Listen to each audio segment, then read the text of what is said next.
딱 평당 얼마냐고 물어보시면 대답해 큼직큼직한 정보들을 만약에 준다고 하시면은 그 업체에서도 대략적인 견적을 드리는데 아주 좀 더 수월할 것 같아요.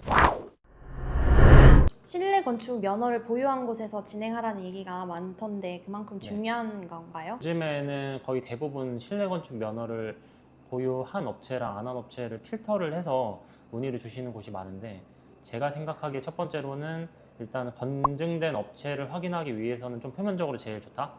왜냐하면은 실내 건축 면허를 보유하기 위해서는 어느 정도 업체의 규모라든지 그 다음에 자본금 이런 게 필요하기 때문에 첫 번째로 확인하기 제일 좋은 것 같고, 두 번째로는 아무래도 회사 이름을 걸고 하는 거다 보니까 사후 관리에 훨씬 더 신경 써드릴 수 있고, 실내 건축 면허를 보유하게 되면 그 다음에 소비자가 아무래도 이제 법적인 공사를 하기 위해서는 큰 금액대의 공사는 실내 건축 면허가 있어야지 법적으로 문제가 되지 않기 때문에 훨씬 더 안심하고 공사를 진행할 수 있어서 요즘 많이들 물어보시는 것 같아요.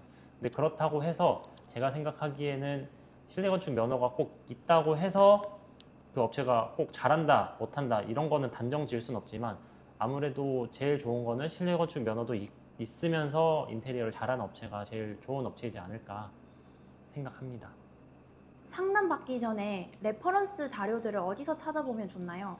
뭐 레퍼런스는 요즘에 찾아볼 때가 굉장히 많잖아요. 일단 뭐 핀터레스트도 있고 인스타도 있고 뭐 블로그나 그런 것도 되게 많은데, 일단은 현실 가능한 레퍼런스를 찾는 게 좀 중요하고, 일단은 고객님이 만약에 인테리어 상담 받으러 가는 거를 이제 확정을 했다고 하면은 업체를 선정했을 거 아니에요. 그럼 그 업체에 관련된 뭐 정보, 블로그라든지 아니면 그 운영하고 있는 인스타라든지 해서 시공 사례들을 꼭 찾아보는 게 제일 중요한 것 같아요. 왜냐면 그 업체에서 밀고 있는 뭐 그런 레퍼런스라든지 시공 관련된 사례들을 찾아봐야지 내가 원하는 레퍼런스들과 좀 취향이 맞는지 안 맞는지를 확인할 수 있기 때문에, 일단은 만약에 상담 받으러 가시는 거를 확정하셨다고 하면은 그 업체 관련해서 시공 사례들을 꼭 챙겨서 보시는 게 제일 좋을 것 같습니다. 마감 상태라든지 아니면 이 업체가 뭐 추구하는 인테리어 방향이라든지 그 시공 사례 보면 다 나와 있거든요. 그래서 그걸 꼭 참고하시는 게 좋은 것 같아요. 붙박이 가구나 주방 등의 가구들을 구성할 때 꿀팁이나 상담 전에 미리 알아보고 가면 좋을 게 있을까요? 가구 같은 경우가 상담할 때 가장 오래 걸리기도 하고 중요한 부분이기도 한데, 보통 인테리어 할 때 인테리어 꽃이라고 하면 가구 부분이 굉장히 중요하게 차지를 하잖아요.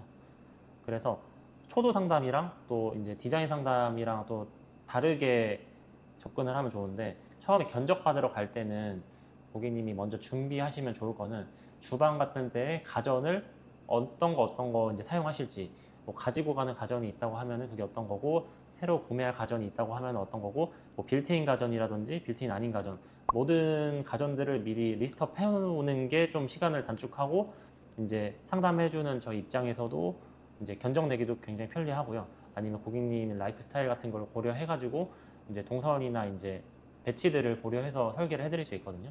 그래서 가전 리스트를 먼저 리스트업 해오는 거 첫 번째. 붙박이장도 마찬가지로 요즘엔 스타일러나 이런 것도 있기 때문에 견적 내기 전에 뭐 저는 스타일러 뭐 3벌짜리 써요, 아니면 5벌짜리 써요, 이런 것도 미리 말씀해 주시는 게 제일 좋을 것 같아요. 그리고 두 번째로는 주방에서 형태가 여러 가지가 있잖아요. 뭐 집 평형대에 따라서나 구조에 따라서 뭐 제한적인 게 있긴 하겠지만, 뭐 기역자 구조라든지 디귿자 구조라든지 아니면 저는 아일랜드가 필요해요, 아니면은 뭐 키 큰 장이 필요해요, 이것도 뭐 가전에서 좀 파생되긴 하는 건데, 그런 부분들을 미리 좀 생각해 오시면은 초도 견적 때는 견적을 내드리기 굉장히 수월하고, 그다음에 디자인 미팅 할 때 이제 디자인을 저희가 잡아드리기 굉장히 좀 수월하긴 합니다. 그래서 가구 같은 거는 이제 상담하기 전에 꼭 가전 리스트를 먼저 알아오시고, 그 다음에 주방 같은 경우에는 구성을 어떤 식으로 좀 하실지 미리 생각 정도는 해오시는 게 제일 좋습니다. 요즘 대부분 확장 공사를 하시는데 사전에 준비해야 될 게 있을까요? 네. 일단 크게 고객님께서 준비할 건 없고, 만약에 이제 확장 공사를 하기로 마음을 먹으셨다고 하면은 상담을 받으시러 가기 전에 단위 세대 평면도를 준비해 오시면은 더 좋긴 합니다. 왜냐면은 일단은 이 해당 부분이 확장 여부를 단위 세대 평면도를 보면은 더 정확하게 파악할 수 있는데, 이제 이게 내력벽인지 비내력벽인지 어디까지 이제 확장을 할 수 있는지를 더 확실하게 네이버 평면도보다는 확인할 수 있기 때문에, 단위 세대 평면도는 보통 아파트 관리사무소 가면은 받을 수 있거든요. 그래서 거기서 준비하시는 게 제일 좋고, 그다음에 확장 공사를 하시게 된다고 하면은 보통은 이제 구청에 행위허가 신청을 해야 되는데 그 기간이 길게는 2주에서 3주 정도는 소요되기 때문에 고객님께서 만약에 일정을 타이트하게 잡고 계신다고 하면은 미리 꼭 준비를 해서 공사 준비를 계획하시는 게 제일 좋습니다. 인테리어 예산이 평당 얼마 드는지 궁금해 하시는 분들이 많다고 하는데 어떻게 되나요? 네, 저희도 이제 상담 들어온 거를 먼저 유선으로 전화를 드리다 보면은 여기 업체는 평당 얼마냐고 물어보시는 분들이 굉장히 많은데, 일단은 예전에는 그런 평당 금액이 좀 유의미하게 존재했지만 요즘에는 예전이랑 비해서 인테리어적인 요소들이 굉장히 많아지고 뭐 디자인 같은 것들도 변경할 수 있는 부분이 굉장히 많고, 뭐 가전의 시스템 에어컨이라든지 추가할 수 있는 부분이 굉장히 많아서, 그리고 요즘에 대부분 추가를 많이 하셔서 그냥 딱 평당 얼마냐고 물어보시면 대답해드리기가 굉장히 좀 곤란하더라고요.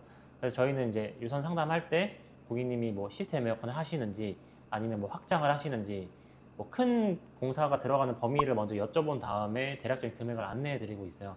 그래서 다른 데서도 만약에 상담을 받으실 때 평당 얼마예요? 라고 물어보기보다는 이제 저희는 뭐 시스템 에어컨은 몇 대 하고 싶고 확장은 뭐 2군데 한다, 샤시도 교체한다, 뭐 이런 좀 큼직큼직한 정보들을 만약에 준다고 하시면은 그 업체에서도 대략적인 견적을 드리는데 아주 좀 더 수월할 것 같아요. 네, 오늘 알려드린 내용이 인테리어를 준비하시는데 많은 도움이 되셨으면 좋겠고, 앞으로도 이제 다양한 영상들로 준비해서 찾아뵙도록 하겠습니다.